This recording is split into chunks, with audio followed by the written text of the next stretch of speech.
Hi everyone. I thought I would go through and do some commentary on my recent dots video, let you know how I came up with certain patterns, what any difficulties were, because I really want people to try these types of patterns. I think they're a lot of fun, and I think they'll add a lot to your juggling repertoire, which is why I made the tutorial and why I'm doing this. So let's take a look. I started out the video going through the 4 fundamental patterns: right-handed leading async, then the stacked sync, then left-handed leading async, and then split sync, where your right hand and left hand are synced in a staggered type position. I really like this title slide. This is from an IBM project. They moved atoms around and it was dotty and I thought it worked well. And then I go into one hand doing columns and the other hand doing dots. Ideally, this makes 3 nice lines. It's okay here. And then alternating which hand is doing the dots, which hand is doing the columns, which I think is kind of cool, but doesn't have as nice a visual ideally. This one I think of as the magenta balls doing a cascade and the yellow just being a dot. I kind of wanted to raise my right hand there so that it could actually be like a nice cascade, but I couldn't get that down in time. I liked how this fit with the music. There's a squeeze catch in there, by the way. And then these 2 patterns, the 5-ball cascade dots in that, are inspired by Masateru Sakakibara, who has an awesome Instagram. So that's where I got those ones. Well, and then we have the whiteboard patterns. I really like these. This one I came up with actually, it was a super convoluted pathway that I'll talk about in a minute. This pattern, oh my god, let's just pause the video for a second. This pattern, the fountain through dots, was super annoying to do because you not only have the dots to go through, which is like not the worst, but you also have to avoid your hand.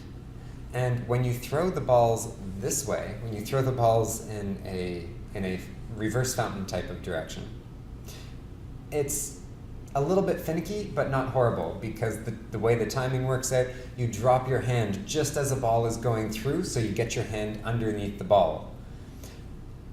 I thought, well, of course, if you can do it with reverse fountain, you should be able to do it with fountain. And maybe that'll be even easier, because like this throw isn't too bad. But it's different. And the reason it's different is because your hand, or my hand, is to the left. So when I throw this ball from my farthest left, it actually reaches my hand sooner than if I throw it from my right. And what that means is my hand doesn't have time to get down, and whenever I throw in a fountain type of way, my hand goes down, my dotting hand goes down and just slaps the ball onto the floor, and it's really frustrating. And I could get like 2 of those catches, and it just wasn't worth filming. As I was fighting with that, I thought, what happens if instead of going between those 2 balls, what if I went over top and like swapped out the top ball?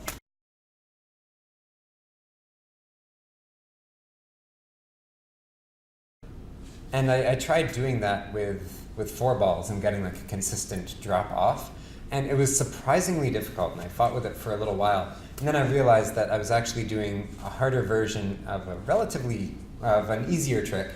Instead of throwing like this and popping them over, so instead of doing this, it would be much easier to do the reverse. And that's where the M-shaped one came from.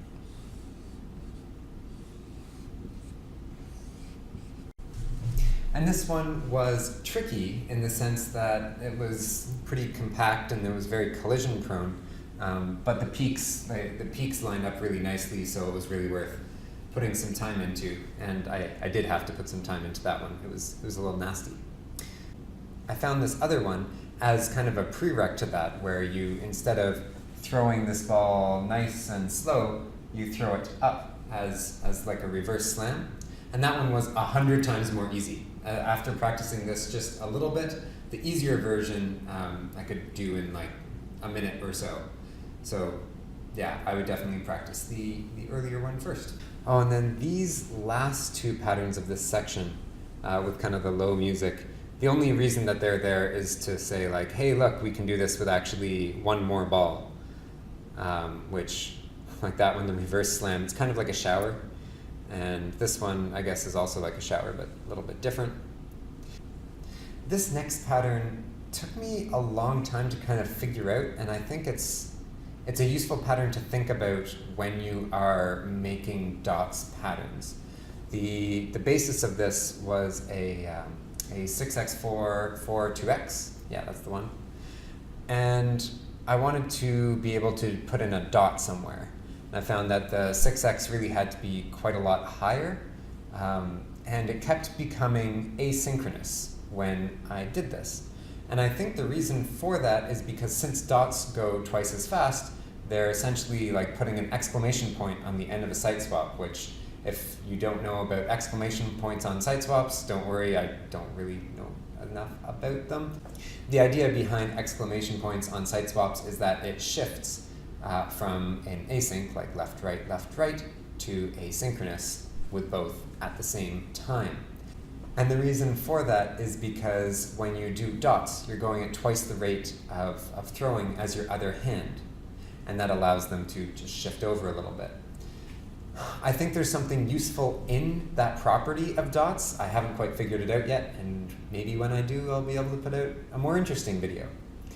But yeah, so it was a lot of fun, and then the 2x is obviously, you don't do a normal 2x, you do an inverted 2x because that's actually what I'm much more used to. And then we get into the patterns that were recorded in front of the NMR spectrometer, hence the danger, high magnetic fields. I do like danger signs.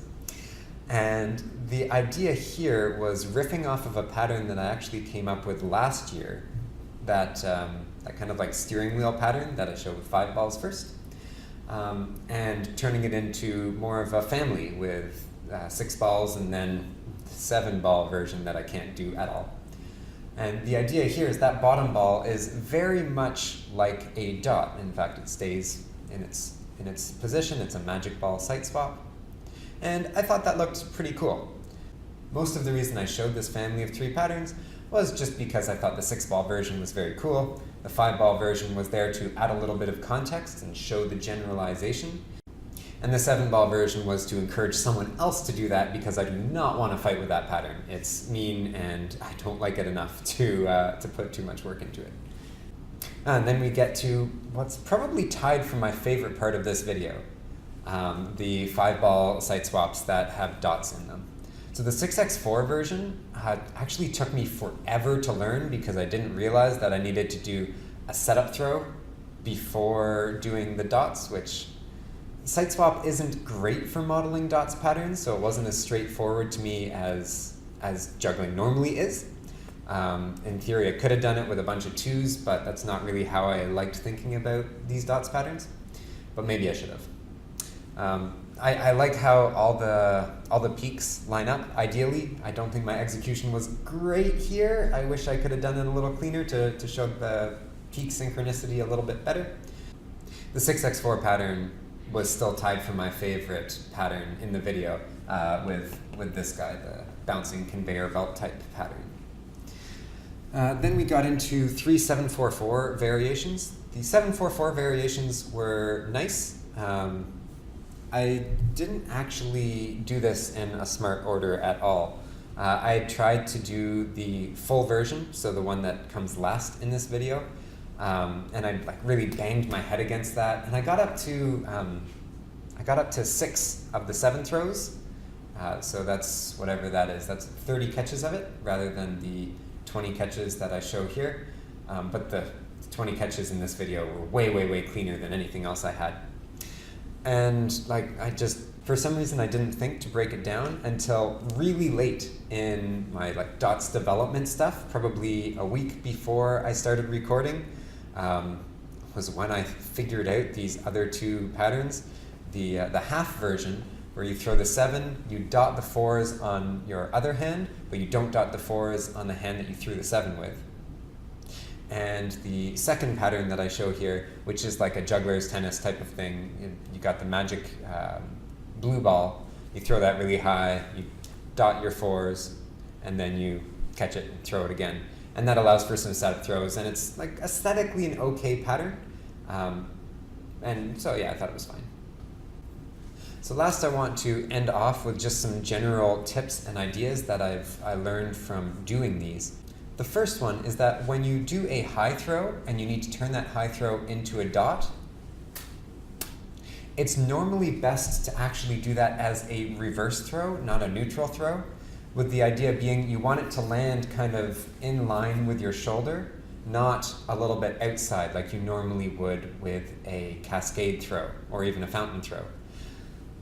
I really wish I'd figured that out earlier, because by the time I'd figured that out, it was a little bit too late to incorporate that idea into this recording.